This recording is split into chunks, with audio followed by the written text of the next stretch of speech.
Hey, welcome back to the channel. Today we're going to be talking about bonds. At least we're going to start talking about bonds. It's such a big subject that it's going to take several lectures to get through this. And what is a bond? That's our topic for the day. And very simply, a bond is a loan. It's a very special sort of loan that comes with its own standardized contract, and all the legal stuff is taken care of. You don't have to go through like an underwriter to buy a bond or anything like that. In fact, when you buy a bond, what you're doing is you're giving the entity that is selling the bond a loan. That's all it is. And the amount that you're loaning out is going to be the price you pay for that bond. But here's a key difference between a typical loan. The amount that the loan is worth is not necessarily going to be equal to the price you pay for it. The amount that you're going to get paid back on your loan is called the face amount. Usually it comes in increments of $1,000. So when we model it here, we're going to say that we have a bond that has a face amount of $1,000. And if you get the right bond, most of them pay what's called coupons, coupon payment. And that payment is based on a coupon rate, and that's just expressed as a percentage. So let's say that I have a bond here that I'm looking to buy. It has a face amount of $1,000 and a coupon rate of 4%. That means that every 6 months, usually it's every semi-annual payment, or some bonds are annual. In fact, we're going to model this as an annual bond. You're going to get a coupon payment of 4% times the face amount. So you're going to get, in this case, $40 a year. I'll just call this annual modeling. And it's as simple as that. So you're loaning some money out. You're paying a price. I'll just leave a space for the price we pay here. And you're going to be getting back $1,000 at the end of the bond's term. That's the other thing. Let's say the term of the bond is 10 years. And you're going to be getting coupon payments all along the way. So if I model this, I'll make a column here. End of year, let's say end of year, we'll have a 0 point, which is the start of the contract. You buy the bond on day 0. And a year later, your cash flow is going to be positive. You're going to be getting your coupon payment at the end of year 1. Okay? And that's all it is. And at the end of the term of the bond, you get the face amount back. You get the loan amount. Well, it's not the loan amount really, but they like to call it the loan amount in many places. So let's see. End of year 2. We'll drag it down to 10 years. So every year you're going to be getting this coupon payment. And at the end of year 10, you're going to be getting the face amount back. Okay? Plus the coupon payment, $1,040. So this is the income you're going to get when you buy your bond. You're loaning money to whatever entity is selling this bond. It could be a government, it could be a corporation. And the wrinkle in practice is that usually they pay the coupon semi-annually. So this would be like 2 payments of $20 a year every 6 months. But for modeling purposes, let's just say it's $40. The key is knowing what price you pay for that bond. And how is the price determined? Well, if you are in a competitive auction, it is just determined by the usual auction process. So let's say the U.S. government is selling bonds. They have a certain amount of face that they want to sell, and they start the auction by saying, I have a $1,000 bond that pays 4% coupons. Who will give me $1,100 for it? Okay? That's what they'll do. And there might be some takers. Some people in the auction might say, sure, I'll give you $1,100 for this stream of cash flows. Again, this price you pay is not the price you get back. It's not like a normal loan. You get back the face amount. That's your final payment. The price you pay is just what you have to pay to get this stream of cash flows. And this, we'll just put this on our chart as a negative cash flow because we're paying money at time 0 to get this bond. Okay? To make it even more interesting, they don't start by saying, who would pay $1,100 for this bond. They'll start by saying who would pay a certain yield for this bond. Everything is quoted in yields. It seems like it's almost there to make these auctions and things more confusing, or to increase the amount of insider information you need to know to really know what you're doing in the bond market. But a yield is simply the internal rate of return of all these cash flows. That's it. There's a formula for it in Excel. It's easy enough, IRR, right? We just take these cash flows and we get a yield of 3%. Okay? That's all it is. 2.8% rather, if you want to be a little more precise. The yield and the price are different ways of saying the same thing. If no one wants to buy this $1,000 bond, this $1,000 loan for $1,100, they'll drop the price. They'll say, are there any takers at $1,090? Maybe some people will buy some face amount, but most people probably won't. You can see where this is going. They're quoting it in yield. They'll say, who wants a yield of 2.9%? And they'll keep lowering this price, raising the yield. There's an inverse relationship between the price you pay and the yield that you receive on the bond. It makes sense, right? If you pay a little more than the bond is going to pay back, then you're not going to achieve the interest rate that the bond is paying, the coupon rate, and your yield is going to be lower than the coupon rate. And they're just going to quote this. They'll say, hey, who wants a bond at 3.4? Who wants it at 3.3, et cetera, et cetera. Eventually, they'll get to par. When the price paid is equal to the face amount, that's called selling the bond at par.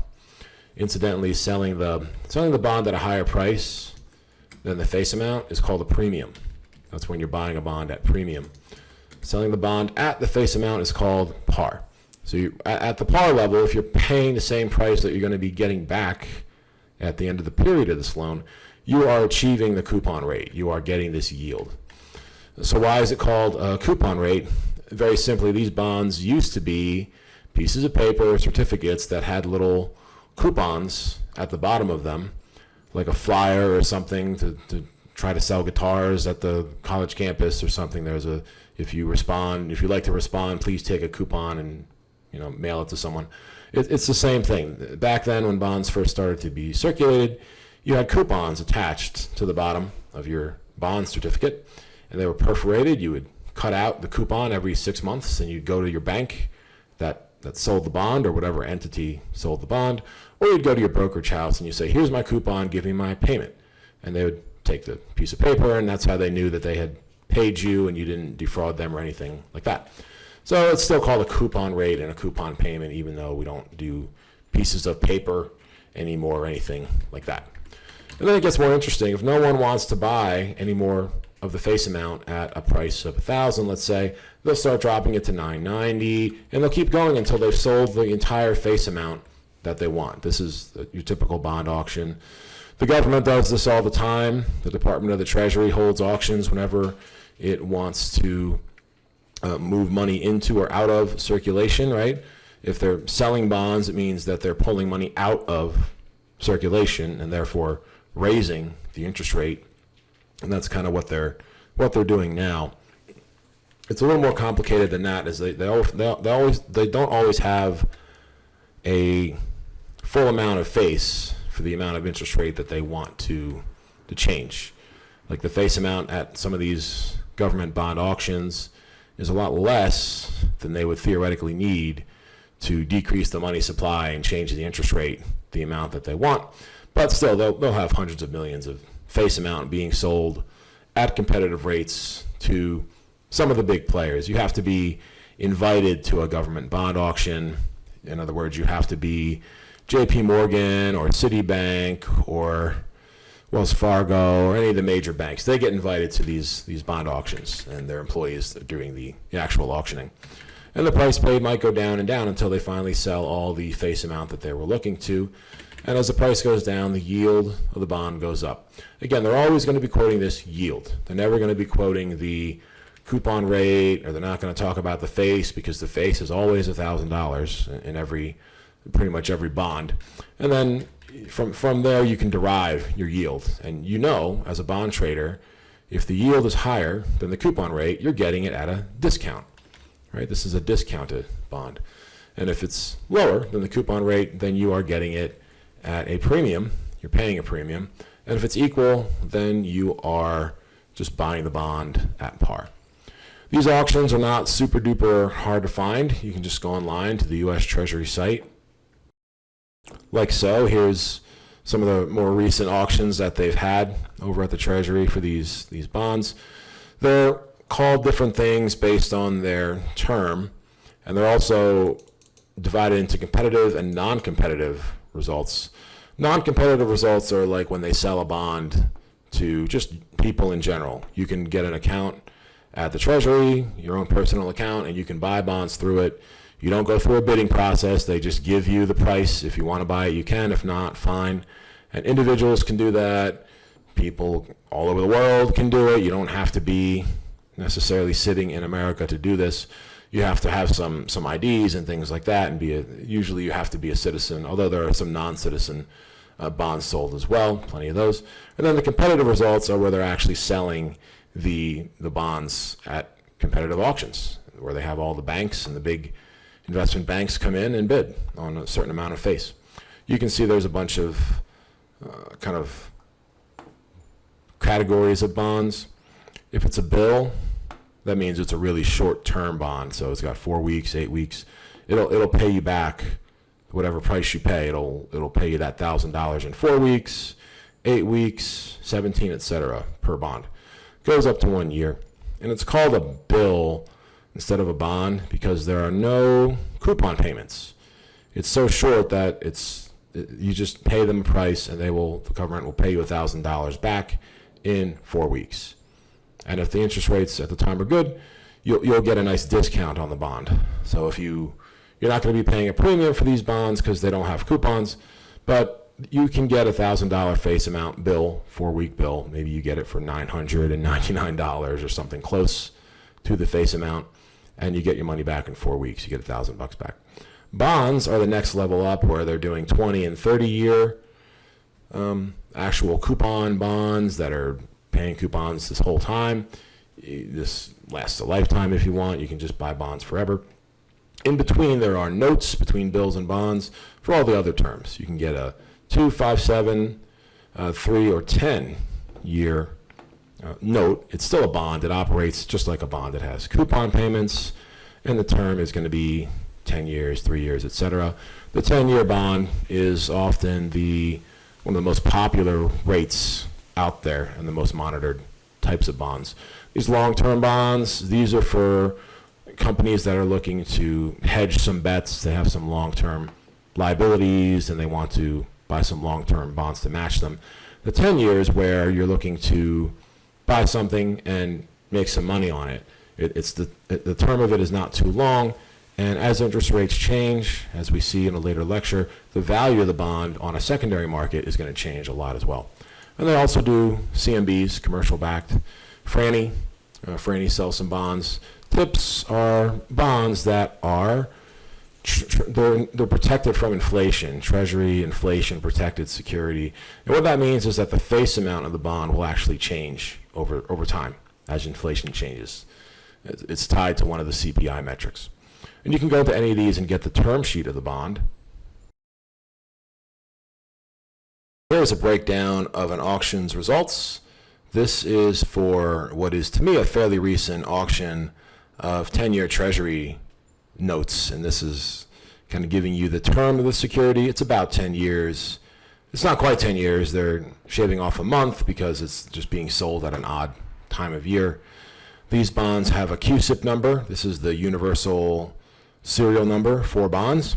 And they have a series number, just like we saw in the pre-auction sheet for the 30-year bond. They're given a series number, which equates to the year in which they mature.